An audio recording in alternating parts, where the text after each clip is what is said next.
Alright, so today I'm going to be explaining this important paper with the title CKGConv, General Graph Convolution with Continuous Kernels.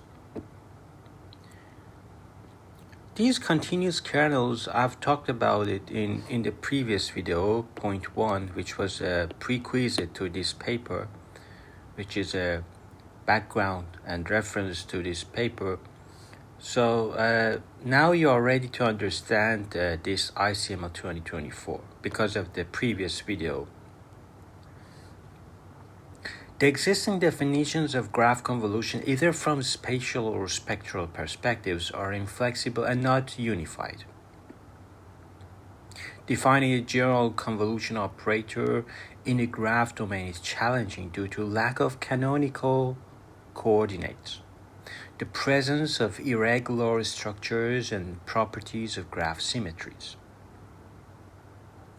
In this work, we propose a novel and general graph convolution framework by parameterizing the kernels as continuous functions of pseudo-coordinates derived via graph positional encoding. We name this continuous kernel graph convolution CKGConv, and of course demonstrate that it is expressive. So you see the continuous graph kernel convolution. You have adjacency matrix, graph positional encoding, and you have pseudo coordinates. Here we have the continuous kernels.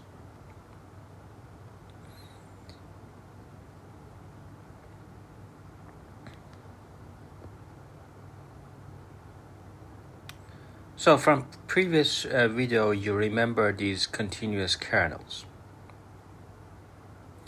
First, the discrete convolution between the signal and the kernel at time k is defined as follows. And now psi is filter impulse response. We call it kernel at time k.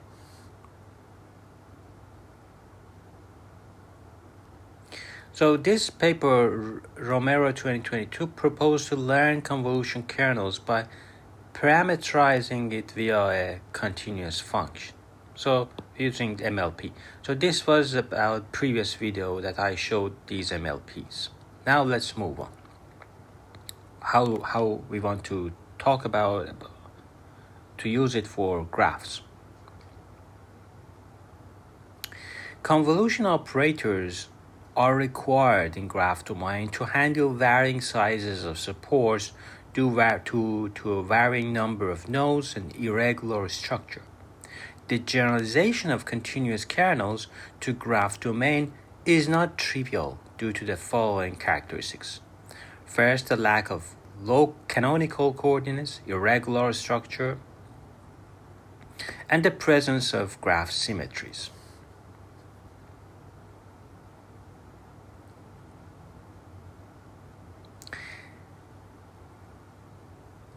The top relative random walk probabilities, we call it KRRWP for each pair of nodes,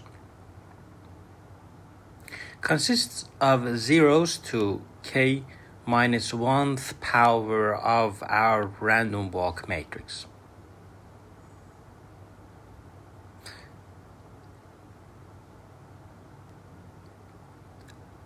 So we add an extra rescaling to remove the dependency on graph orders.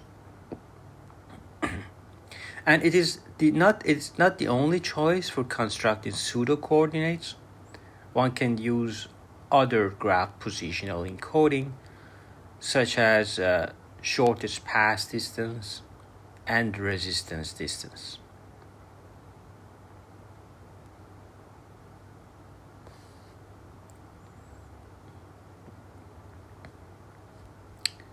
So remember this Pij, which is the ij's coordinate of this matrix.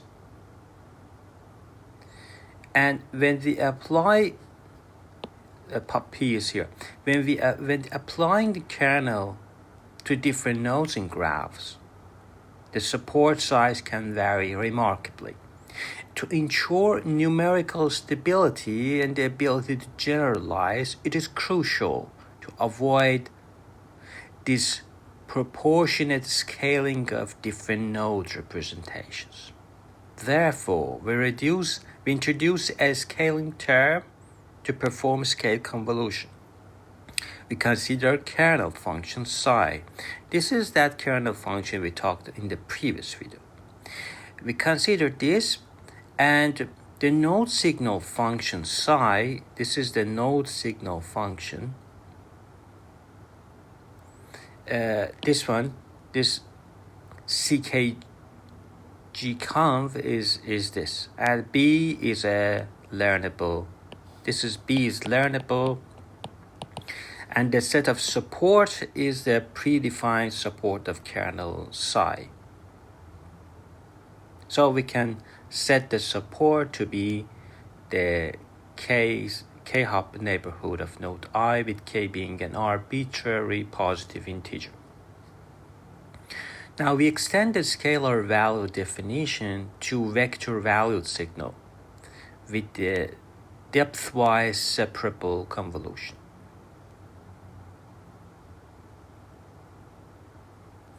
This psi is a kernel function acting on a vector. So WB, again, these are trainable. So that's it. And we can we can extend 3 to multiple channels via grouped convolution, multi-head architecture. These are optional things. And now we have MLP-based kernel function. Each MLP block consists of fully connected layer. These are fully connected layer, fully connected layer. We have nonlinear activation sigma here, normalization layer here. So it's like a ResNet version of 2. So that's why they design it like this. So we compose these functions together. So the overall function can be written like this, and the last fully connected maps to the desired number of output channels.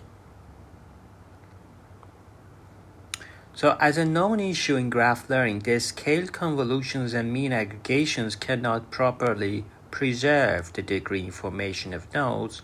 Therefore, we introduce the post-convolutional adaptive degree scalar into node representation to recover such information.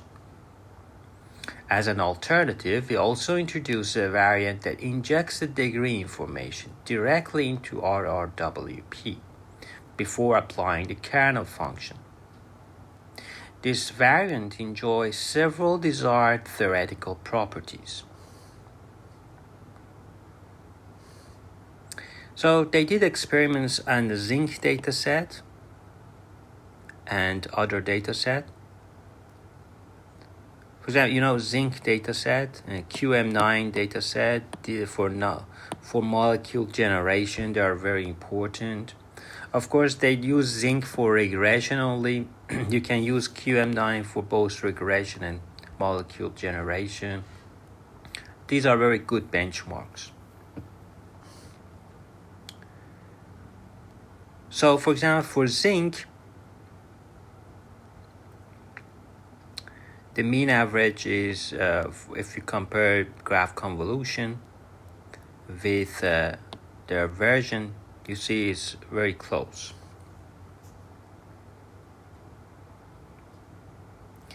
And you see the adjacency matrices and learned continuous kernels across multiple channels for 2 graphs with zinc dataset.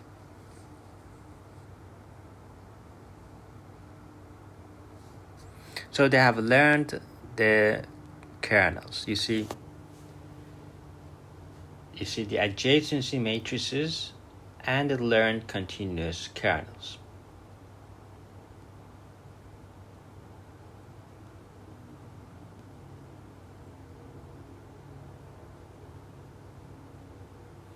In order to combine all the building blocks into one clear visualization, we provide an overview in this figure.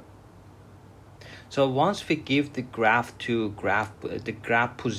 encoding gives to the CKGConv block, and then we have graph prediction head.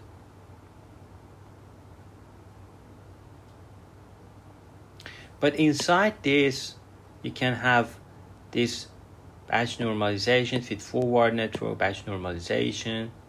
So this is the input, and then the output is X again.